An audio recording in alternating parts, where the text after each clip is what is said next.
जय हिंद दोस्तों, defence world में आपका स्वागत है। तो दोस्तों आपको बता दें कि एमका को भारत एसपीवी मॉडल के तहत बनाने वाला है और ज्यादातर जो डिफेंस के शेयर है वो भारत की प्राइवेट कंपनियों के पास ही रहेंगे। और दोस्तों यहाँ पर एसपीवी मॉडल के अंदर वेपन्स को बनाने का सबसे बड़ा फायदा यही है कि यहाँ पर प्राइवेट कंपनियां काफी ज्यादा तेजी से काम करती हैं और वहीं एचएएल जिनको लीड करने वाली है वो भी इनके साथ एक सही गठबंधन मिलाकर अच्छे से इस प्रोजेक्ट को कंप्लीट करने वाली है। और सबसे बड़ी बात यही होती है कि प्राइवेट कंपनियां अगर काम करती हैं तो क्वालिटी के साथ कोई भी समझौता नहीं होता है और क्योंकि कंपनियों के बीच में आपस में कंपटीशन होता है तो यहाँ पर प्रोडक्ट की जो क्वालिटी निकल कर आती है वो बेहतरीन होती है। और इसी वजह से दोस्तों भारतीय सरकार ने ये फैसला किया है प्राइवेट कंपनियों को यहाँ पर एएमसीए बनाने का काम दिया जाएगा। और इसी के लिए आपको हमने पिछली वीडियो में बताया था कि कैसे भारतीय सरकार एचएएल को लेकर ये तय कर चुकी है कि 3 से 5 कंपनियों को यहाँ पर प्राइवेट कंपनियों को काम दिया जाएगा और यहाँ पर तेजी से एएमसीए को बनाया जाएगा। और सबसे बड़ी बात ये भी है क्योंकि ये बड़ी मात्रा में बनाया जाएगा तो इसकी जो कॉस्ट है वो काफी ज्यादा कम हो जाएगी। ऐसे में माना यही जा रहा है कि राफेल के मुकाबले इसकी जो कॉस्ट है वो कम आने वाली है और इसी वजह से एएमसीए खास होने वाला है। और दोस्तों दूसरी बात ये भी है कि एएमसीए को 5.5 जनरेशन में भले ही बनाया जा रहा है लेकिन इसकी जो कैपेबिलिटीज होंगी दुनिया के पास जो आने वाली नेक्स्ट जनरेशन है यानी कि 6th जनरेशन के जो एयरक्राफ्ट आने वाले हैं उनके जैसी होंगी। और यहाँ पर भारत कुछ इस तरह से एएमसीए को डिजाइन करने वाला है कि आने वाले समय में वह ज्यादातर पार्ट्स को इंटरचेंज कर सकता है और इसी की वजह से यहाँ पर एएमसीए एक खास लड़ाकू विमान होने वाला है। और दोस्तों पिछले वीडियो में हमने आपको ये भी बताया था कि एएमसीए सबसे ज्यादा तेजी से उड़ान भरने वाला लड़ाकू विमान बनने जा रहा है क्योंकि F-35 या फिर F-22 रैप्टर को ले लीजिए वो 2400 किलोमीटर प्रति घंटे के हिसाब से उड़ान भरते हैं जबकि यहाँ पर एएमसीए 2600 किलोमीटर प्रति घंटे के हिसाब से उड़ान भरेगा। तो सबसे पहले दोस्तों यहाँ पर यही बताया गया था कि 2 प्राइवेट कंपनियां यहाँ पर सबसे पहले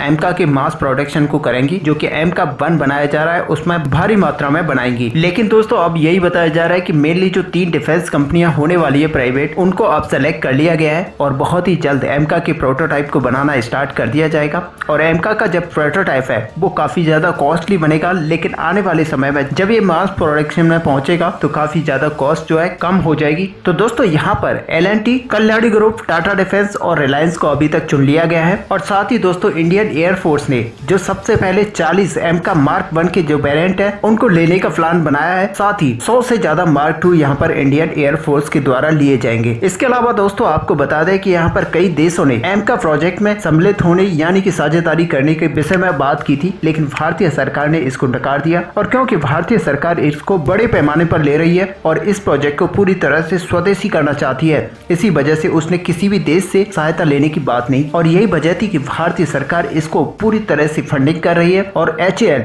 इसको पूरी तरह से देखरेख कर रहा है। वैसे दोस्तों आपको बता दें कि यहाँ पर एमका मार्क 1 जो बनाया जा रहा है वह 70% तक स्वदेशी होगा। मात्र इसकी यूके से इजेक्शन सीट ली जाएगी जो कि विदेशी होगी। इसके साथ ही जो इसका इंजन है वो अमेरिका से लिया जाएगा। साथ ही दोस्तों आपको ये भी बता दें कि एमका मार्क 2 जो वेरिएंट बनेगा उसमें 90% तक स्वदेशी होने वाला है क्योंकि उसका इंजन जो है पूरी तरह से भारतीय होगा, स्वदेशी होगा और उसके ज्यादातर कंपोनेंट स्वदेशी होंगे और इसी वजह से वो 90% तक भारतीय रहेगा। और दोस्तों आपको पता है कि भारत को लगातार भारी मात्रा में एयरक्राफ्ट की जरूरत थी लेकिन भारत को अभी तक कोई भी एयरक्राफ्ट नहीं मिल पा रहे हैं। और सबसे बड़ी बात यही है कि भारतीय वायुसेना के पास आज एयरक्राफ्ट की भारी संख्या में कमी है लेकिन फिर भी भारतीय वायुसेना अपने स्वदेशी लड़ाकू विमानों में काफी ज्यादा इंटरेस्ट दिखा रही है जबकि भारत यहाँ पर विदेशों से इम्पोर्ट करना चाहता था लेकिन भारत ने 2020 के अंदर आकर उसको कहीं न कहीं स्टॉप किया और भारत ने अपने प्रोजेक्ट्स के अंदर पैसा लगाना और काम करना शुरू किया जिसमें एचएएल, डीआरडीओ काफी ज्यादा सहयोग दे रहे हैं और दोनों मिलकर बड़ी मात्रा में काम कर रहे हैं। और दोस्तों एचएएल यहाँ पर खास करके एमका को बनाने में पूरी तरह से लगा हुआ है और जिस तरह से एचएएल के इंजीनियर्स काम कर रहे हैं उससे लगता है कि 2027 के स्टार्टिंग में एमका बनकर तैयार हो जाएगा और भारतीय वायुसेना में भी इसको सम्मिलित कर लिया जाएगा। और आपको बता दें कि यहाँ पर एमका के जो इंटरनल वे हैं उनकी टेस्टिंग शुरू कर दी गई है और माना यही जा रहा है कि एमका करीब 2.5 टन का पेलोड अपने साथ कैरी करने में सक्षम होगा और आज से 3 से 4 महीने बाद इसका जो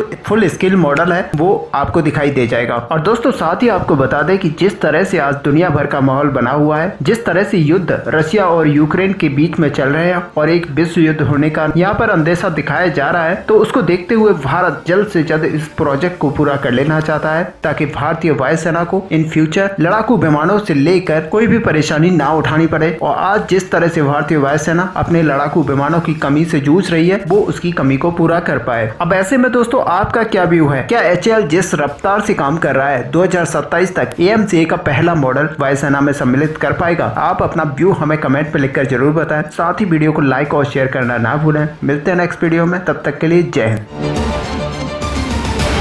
अच्छा सुनो, चैनल को सब्सक्राइब करो, उसके बाद घंटी बजा देना ताकि अगली वीडियो आपसे मिस ना हो पाए। Thank you.